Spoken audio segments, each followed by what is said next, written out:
앵커 정부가 공공기관 채용 비리에 대한 점검 결과를 발표했습니다. 채용 비리에 연루된 189명이 현직 임직원을 즉시 업무에서 배제하는 건 물론 검찰 수사 결과에 따라 퇴출시키기로 했습니다.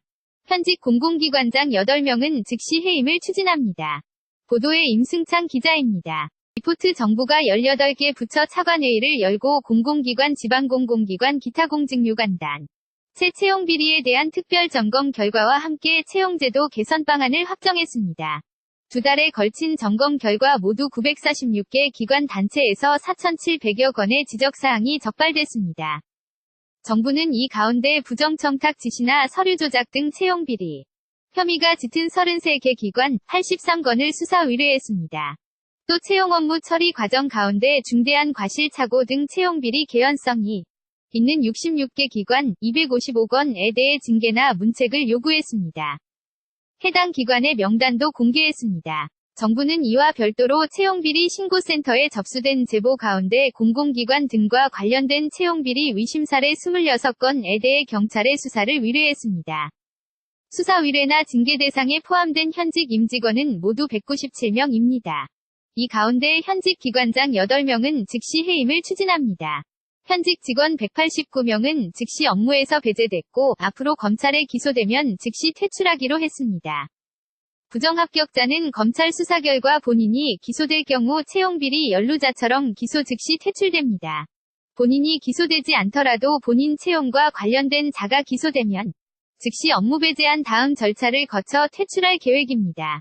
강원랜드 등 감사원 등으로부터 이미 감사나 조사를 받은 공공기관도 같은 원칙에 따라 관련 임직원과 부정합격자에 대한 업무배제 퇴출을 추진하기로 했습니다. KBS 뉴스 임승창입니다. 앵커 정부가 공공기관 채용비리에 대한 점검 결과를 발표했습니다. 채용비리에 연루된 189명이 현직 임직원을 즉시 업무에서 배제하는 건 물론 검찰 수사 결과에 따라 퇴출시키기로 했습니다. 현직 공공기관장 8명은 즉시 해임을 추진합니다. 보도에 임승창 기자입니다. 리포트 정부가 18개 부처 차관회의를 열고 공공기관, 지방공공기관, 기타 공직유관단 새 채용 비리에 대한 특별 점검 결과와 함께 채용제도 개선 방안을 확정했습니다. 2달에 걸친 점검 결과 모두 946개 기관 단체에서 4,700여 건의 지적사항이 적발됐습니다. 정부는 이 가운데 부정청탁 지시나 서류 조작 등 채용 비리 혐의가 짙은 33개 기관 83건을 수사 의뢰했습니다.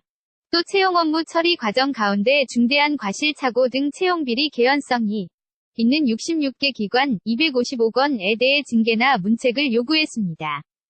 해당 기관의 명단도 공개했습니다. 정부는 이와 별도로 채용비리 신고센터에 접수된 제보 가운데 공공기관 등과 관련된 채용비리 의심 사례 26건에 대해 경찰에 수사를 의뢰했습니다.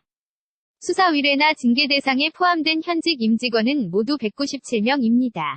이 가운데 현직 기관장 8명은 즉시 해임을 추진합니다. 현직 직원 189명은 즉시 업무에서 배제됐고 앞으로 검찰에 기소되면 즉시 퇴출하기로 했습니다. 부정합격자는 검찰 수사 결과 본인이 기소될 경우 채용비리 연루자처럼 기소 즉시 퇴출됩니다. 본인이 기소되지 않더라도 본인 채용과 관련된 자가 기소되면 즉시 업무 배제한 다음 절차를 거쳐 퇴출할 계획입니다. 강원랜드 등 감사원 등으로부터 이미 감사나 조사를 받은 공공기관도 같은 원칙에 따라 관련 임직원과 부정합격자에 대한 업무배제 퇴출을 추진하기로 했습니다. KBS 뉴스 임승창입니다. 다음 기사 평창올림픽의 21개국 정상급 참석 한일 정상회담